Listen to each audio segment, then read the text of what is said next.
Hello అండి, అందరూ ఎలా ఉన్నారు? బాగున్నారా? నేను కూడా బాగున్నాను.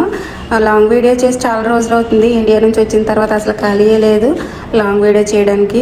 ఇంక ఇప్పుడైతే మనము కువైట్ ఆర్మీ క్వార్టర్స్లో వెళ్ళిపోతున్నాము. ఫస్ట్ టైం అండి నేను కూడా ఇలాంటి వర్క్కి రావడము. ఎందుకంటే ఈవిడ నా ఫ్రెండ్, ఇంతకుముందు నాతో పాటు వర్క్ చేసిందన్నమాట వేరే క్లినిక్లో ఉన్నప్పుడు. ఇంకా ఇప్పుడైతే వాళ్ళ అమ్మగారికి బాగోలేదంట, డయాలసిస్ చేయడానికి టెక్నీషియన్ వస్తున్నారంట, అలాగే నర్సుని కూడా తీసుకొస్తున్నారంట. కాకపోతే చాలా ఎక్కువ మనీ తీసుకుంటున్నారు అనేసి నన్ను అయితే ఒక 3-4 అవర్స్ పార్ట్ టైం కింద రమ్మన్నారు. ఈ కుక్క పిల్ల చూడండి చాలా బాగుంది, నా వెనకాలే వచ్చేస్తుంది.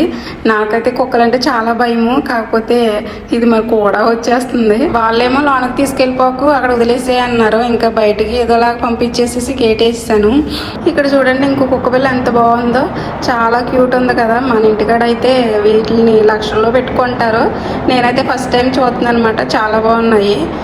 ఇంకా చాలాసేపు నుంచి చూశాను దగ్గరికి వస్తుందేమో అనేసి. ఆ అబ్బాయి అయితే అసలే దాన్ని వదలట్లేదు. ఇప్పుడు మనం వెళ్ళేది వీళ్ళింటికే. వీళ్ళు బయట ఉండి టెక్నీషియన్ కోసం వెయిట్ చేస్తున్నారు, ఆవిడ ఎప్పుడు వస్తుందో మరి. ఇక్కడ చాలా హోమ్ కేర్ జాబ్స్ ఉంటాయండి, ఎందుకంటే చాలామంది హాస్పిటల్కి డైలీ వెళ్ళి రాలేక ఇంటికే రప్పించుకుని మరీ ట్రీట్మెంట్ చేయించుకుంటారు. ఇంకా అలాగే డయాలసిస్ అయితే ఎక్కువ చేయించుకుంటారు. ఇక్కడ ఎక్విప్మెంట్స్ ప్లస్ టెక్నీషియన్స్ అవైలబుల్ ఉంటారు. వాళ్ళే వచ్చి అన్నీ చేస్తారు. వాళ్ళు వచ్చి చేసినప్పుడు తప్పనిసరిగా వాళ్ళకి నర్స్ అయితే హెల్ప్ కావాలి. సో అందుకని స్టాండ్ బై నర్స్ని అయితే పెట్టుకుంటారు. రేపటి నుంచి 3 రోజులు వరుసగా గిర్గియాన్ పండుగ అయితే జరుగుతుంది. ఇంకా వీళ్ళింట్లో పిల్లలు చూడండి గిర్గియాన్ కోసం గిఫ్ట్లు ఎలా తయారు చేశారో. ఈ డయాలసిస్ అవ్వడానికి 3 to 4 అవర్స్ పట్టింది. ఇంకా అయిపోయిన తర్వాత ఆమె అయితే మొత్తం మిషన్ తీసుకుని వెళ్ళిపోయింది. ఈ టెక్నీషియన్ కి నా వర్క్ అయితే బాగా నచ్చిందంట. సో నాకు వర్క్ ఉన్నప్పుడల్లా నేను పిలుస్తాను, వస్తావా సిస్టర్ అని అంటున్నారు. మరి చూడాలి, నేను కూడా డ్యూటీ అడ్జస్ట్ చేసుకోవాలి కదా. సరే అని చెప్పాను. నేనైతే చాలా హ్యాపీగా ఫీల్ అయ్యాను. ఇలా టెక్నీషియన్ తో పాటు మనం యాజ్ ఎ నర్స్ గా వెళ్తే మన సాలరీ అనేది చాలా బాగుంటదంట. వారానికి 1-2 సార్లు పిలిచే ఈ జాబుల కోసం డైలీ చేసే వర్క్ అయితే మానేసుకోలేం కదా. ఇలా బయట పార్ట్ టైం చేసుకుంటున్నాం మన వర్క్ ప్లేస్ లో తెలిస్తే అస్సలు ఊరుకోరండి. ఇలా పార్ట్ టైం వర్క్ చేసుకోవాలంటే వాళ్ళు తప్పనిసరిగా అప్రూవల్ ఇవ్వాలి. అలా ఇస్తేనే మనం బయట వర్క్ చేసుకోగలుగుతాము, లేదంటే అసలు ఒప్పుకోరు. ఇంకా ఎక్కువ టైం పడుతుంది అనుకున్నాను, కానీ తొందరగా అయిపోయింది. ఇంకా అయిపోయిన వెంటనే వెళ్ళిపోమన్నారు కదా అనేసి బయటకు వచ్చేసాను. ఈ బయట చూడండి వ్యూ ఎంత బాగుందో. మీతో కొంతసేపు మాట్లాడేద్దామని ఈ వీడియో, ఎందుకంటే ఇండియా నుంచి వచ్చిన తర్వాత అసలు లాంగ్ వీడియో చేయలేదు, మీతో మాట్లాడలేదు. ఇంకా నాకున్న టైంలో షార్ట్ వీడియోసే చేస్తున్నాను. మీరు నిజంగా చాలా సపోర్ట్ చేస్తున్నారు, థ్యాంక్స్ అండి. మీరు హాస్పిటల్లో వర్క్ చేస్తుంటే ఇంకా పార్ట్ టైంలో ఎందుకనేసి అడుగుతున్నారు. నాకున్న టైంలో నాకు తెలిసిన వాళ్ళు పిలుస్తున్నప్పుడు తెలిసిన పనే కదండి, చేయడానికి కష్టమేమనిపిస్తుంది అనేసి వస్తున్నాను. నిజంగానండి పని ఉంటే మాత్రం చాలా కష్టమైనా సరే నేను చేస్తాను. ఎందుకంటే మన కష్టాలు తీరాలంటే మనం కష్టపడవలసిందే. ఇంత దూరం ఎందుకు వచ్చాము. ఇక్కడ చూడండి చిన్నపిల్లలు భలే ఆడుకుంటున్నారు. అక్కడెక్కడో ఆడుకుంటే పరుగున వచ్చాడు, ఎందుకా అనుకున్నాను. నా ఫోన్ కావాలంట. ఈ సైడ్ అంతా చాలా వరకు నడుచుకుంటా వెళ్ళొచ్చు. అలా నడవలేని వాళ్ళకి ఇలా స్కూటర్స్ అయితే ఉన్నాయి. తప్పనిసరిగా క్రెడిట్ చేయాలంట, అయితేనే కానీ కీ ఓపెన్ అవ్వదు. ఈ స్కూటర్ నడపడం బాగా వచ్చిన వాళ్ళు తీసుకుంటేనే బెటర్, ఎందుకంటే చూడండి చాలా పక్కనే ఉంది. తేడాపాడా వస్తే నాకు ఈత కూడా రాదు, అందుకనేసి ఇంక అక్కడే వదిలేసి వచ్చేసాను. నాకు ఇక్కడికి వచ్చినాక ఒకటి బాగా అర్థమైందండి. మనం చిన్న చిన్న రూముల్లో ఉండి కాసేపు ఖాళీ అయితే ఆ ఫోన్లు పట్టుకుని అలానే చూస్తూ ఉంటాము. వీళ్ళు పెద్ద పెద్ద విల్లాల్లో ఉంటూ కూడా గాలి ఆడట్లేదంట, అందుకనేసి సైడ్ వచ్చి నడుస్తున్నారు. ఇక్కడ ఇలా బయట పని చేసుకునే వాళ్ళకి ఒక సాలరీ సరిపోక 2-3 డ్యూటీలు అయితే చేసుకుంటారు. పార్ట్ టైం పనులు చేసుకునే వాళ్ళు అయితే తప్పనిసరిగా సివిల్ డ్రెస్లోనే వెళ్తారు, యూనిఫామ్లో అసలు వెళ్ళరండి. ఎందుకంటే మన సివిల్ ఐడి మీద ఎక్కడ వర్క్ చేస్తుంది, ఏ ప్రొఫెషన్లో వర్క్ చేస్తుంది చాలా క్లియర్గా ఉంటుంది. బయట పని చేసుకునే వాళ్ళు ఎక్కువ డబ్బులు సంపాదించేస్తున్నారు అని అనుకుంటారు, కానీ బయట పని చేసుకునే వాళ్ళకి ఎక్కువ ఖర్చులు ఉంటాయండి. మంచినీళ్ళతో సుద్దా ప్రతిదీ మేమే కొనుక్కోవాలి. మాకంటూ ఎవరో కనీసం ₹1 కూడా ఇవ్వరన్నమాట.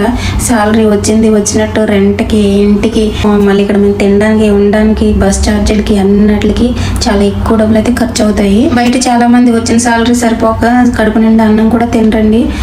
నిజానికి మగవాళ్ళు అయితే చాలా సఫర్ అవుతారు, ఎందుకంటే వాళ్ళ ఇంట్లో పనులకి వెళ్ళరు కాబట్టి వాళ్ళ పనులు చేసే దగ్గర వాళ్ళకి ఎవరు భోజనం అనేది పెట్టరు. కానీ ఆడవాళ్ళకి కొంచెం బెటరే, ఎందుకంటే ఇంట్లో పనికి వెళ్ళినప్పుడు వాళ్ళు ఏదైనా పెడితే తింటారు. ఈ క్వార్టర్స్ లో మన తెలుగు ఆవిడ కూడా ఉందండి. ఆవిడకి ఇప్పుడు 60 సంవత్సరాలంట. నిజంగా చాలా పెద్ద ఆవిడ.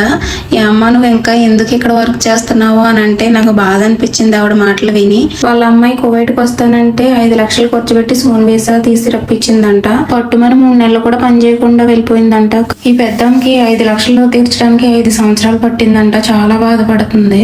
ఎక్కడా సౌండ్ అనుకుంటున్నాను, పైన డ్రోన్ తో ఎవరో వీడియోస్ షూట్ చేస్తున్నట్టున్నారు. ఇంక ఈ పక్కన అయితే పార్క్ ఉంది. వరుసగా కూర్చున్నారు ల్యాప్టాప్లు పట్టుకుని. నాకు కాసేపు ఏమన్నా టైం దొరికితే మాత్రం తప్పనిసరిగా ఈ వీడియోను లేకపోతే నిద్రపోవడమో జరుగుతుంది. ఇంక ఈ రెండు కాకుండా వాకింగ్లు జాగింగ్లు అంటే అసలు నా వల్ల అయ్యే పనే కాదు. నేను ఇప్పటి వరకు సైకిల్ రేసింగ్ స్పీడ్ గా చేసేసి ఇప్పుడేమో కోపంగా గొడవాడేస్తున్నాను మరి ఎవరితోటను. ఇంకా నేనైతే జాయిగా నడుచుకుంటా బస్ స్టాప్ వెళ్దామని ట్రై చేస్తున్నాను. ఇక్కడ నుంచి చూస్తే కువైట్ అంతా కనిపిస్తుంది. చూసారా, అక్కడెక్కడో ఉంది కువైట్ సిటీ. ఇంకా మనం ఈ దారెట్టుకుని ఇలా వెళ్ళిపోతే కువైట్ అంతా ఒక రౌండ్ వేసేయచ్చు. ఇంకా మీతో మాట్లాడుకుంటూ ఇంకో 10 అడుగులు వేసానంటే బస్ స్టాప్ అయితే వచ్చేస్తుంది. బయట ఉండే వాళ్ళకి అప్పు పుట్టడం కొంచెం కష్టమేమో కానీ జాబ్ దొరకడం మాత్రం చాలా ఈజీ. కష్టపడాలనుకున్న వాళ్ళకి ఏ వర్క్ అయినా కష్టంగా అనిపించదు.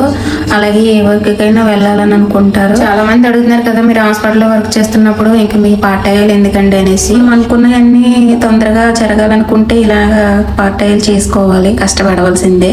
అయినా మన వాళ్ళకేనండి ఒక 250, 300 జీతం వస్తే అయ్యి బాబు చాలా డబ్బులు వచ్చేస్తున్నాయి అనేసి ఇంకా మనకి ఎంత రెస్ట్ కావాలంటే మనం 8 అవర్స్ వర్క్ చేస్తే తప్పనిసరిగా 12 అవర్స్ మనకు రెస్ట్ కావాలి. కానీ వేరే వాళ్ళు చూడండి, వాళ్ళు ఎనీ టైం కష్టపడుతూనే ఉంటారు. మన వాళ్ళు నిజంగానే మల్టీ ఇన్కమ్ కోసం అస్సలు ఆలోచించరు. ఈ రోజుకి ఎంత వచ్చింది, ఈ నెలకి ఎంత వచ్చిందా, ఓకే చాలు అని అనుకుంటారు. ఇంకా అలా అయితే మనము ఎప్పుడు ఇల్లు కట్టుకునేది, మనం ఎప్పుడు మన ఫ్యామిలీతో హ్యాపీగా ఉండేది. ఇన్ని సంవత్సరాలు అసలు ఈ కోవిడ్ లో పనిచేసేది. నేనైతే నిజంగానండి నాకున్న సమస్యలన్నీ తీరిపోతాయి, ఉన్న పనిగా టికెట్ తీసుకుని ఇంటికి వెళ్ళిపోవాలని అనుకుంటాను. మీరు కూడా అలానే అనుకుంటారా? అందుకేనండి మీరు చాలా వీడియోలు చూసుంటారు నాతో ఎవ్వరు ఫ్రెండ్స్ అనే వాళ్ళే ఉండరు. ఎందుకంటే మా బ్యాచ్ మొత్తం చాలా బిజీ పర్సన్స్ అన్నమాట. మహా కోవిడ్ లో లాక్డౌన్ పెట్టినప్పుడే మేము ఫుల్ వర్క్ చేసాము. ఇంకా మాకంటూ ఖాళీ సమయం ఉన్నా సరే మేము తీసుకోమన్నమాట. పనులు వెతిక్కి మరీ పని చేసుకుంటాము అంతే. ఇంకా కష్టపడాలని రాసి పెట్టినప్పుడు ఎవరు మార్చలేరు. ఇప్పుడు ఇంకా టైం వచ్చేసి 10 అవుతుంది. ఇక ట్రావెలింగ్ ఎలా ఉంటదంటే ఎక్కడి నుంచి ఎక్కడికైనా సరే ఒక అరగంటలో వెళ్ళిపోవచ్చు. బస్సుల కోసం అయితే అస్సలు వెయిట్ చేయక్కర్లేదు, నిమిషానికి బస్సు ఉంటుంది. నేనైతే ఓ పనికి వెళ్ళి 100 పనులు తడికి వస్తాను. అసలు నా నోరు కుదిరే ఉండదు. అందరిని పలకరించి అందరితోటి మాట్లాడతాను. మన తెలుగు ఆవిడని ఇంకో ఈ నేపాల్ ఆవిడ ఉంటారంట. ఇంకా మన పెద్ద ఆవిడనైతే అస్సలు ఇంట్లోంచి బయటికి పంపించారంట. ఇక్కడ కోయటోళ్ళు వాళ్ళ అవసరాల కోసం ఎన్ని లక్షలన్నా ఖర్చు పెడతారు కానీ ఇంట్లో పనిచేసే వాళ్ళ కోసం అంతగా ఆలోచించరు. క్వార్టర్స్ లో ఉన్న వాళ్ళందరూ ఇంకా బయటకు వెళ్ళిన అవసరం లేదండి. సూపర్ మార్కెట్లు, రెస్టారెంట్లు ఇంకా అన్ని ఇక్కడే ఉన్నాయి. టాక్సీకి అయితే తప్పనిసరిగా 500 పైనే అవుతుంది. అందుకనేసి నేను బస్సు ఎక్కాను. ఇంక ఈ బస్కి వచ్చేసి 70 రూపాయలు అయితే మనం ఎంత దూరమైన ప్రయాణం చేయొచ్చు. ఇది వచ్చేసి ₹10 టికెట్. నాకైతే డ్యూటీకి టైం అయిపోయింది ఫ్రెండ్స్. ఓకేనా, వీడియో అయితే ఇదండి. నచ్చితే ప్లీజ్ లైక్ చేయండి. అలాగే మరిన్ని మంచి వీడియోస్ కోసం సబ్స్క్రైబ్ చేసి కొంచెం సపోర్ట్ చేయండి. Thanks for watching. Bye bye.